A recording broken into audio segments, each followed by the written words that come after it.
Владата прогласи 30-дневна кризна состојба во Гостивар, каде анализите потврдија загадување на водата.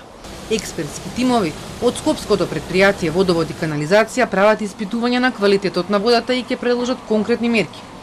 Првично предложиле хиперхлорирање на водоводниот систем, рече министерот за внатрешни, кој најави повеќе информации за утре. Централната власт очекува соработка од локалната.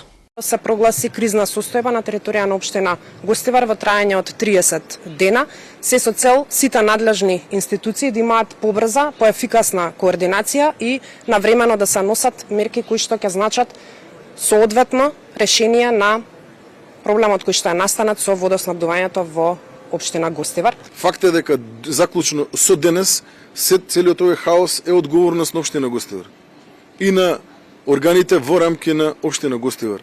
Поради нивна неможност, државата денес донесе одлука да се вклучи и да го расчисти овој хаос максимално брзо колку што може да го расчисти.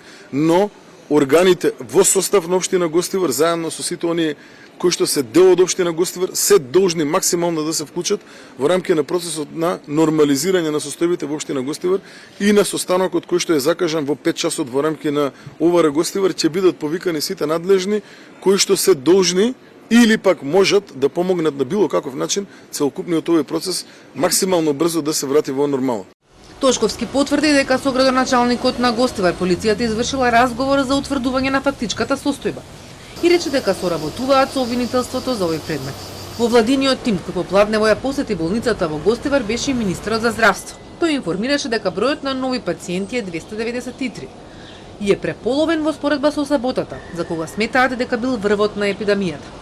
Првите пациенти во болницата дошле ноќта на 13 јули, а од 14 започна да расте бројот на пациенти со стомачни проблеми.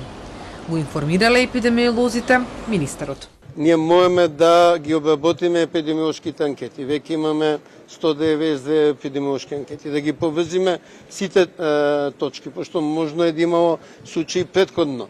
Значи да видиме колку е тоа значено, како е значено, пред да скокаме во заклучоци. Јас ги повикаме сите што контролирале вода во тој период, бидејќи јавното комунално има законска обврска за секојдневна контрола на квалитетот на водата и тоа ќе биде земено во предвид.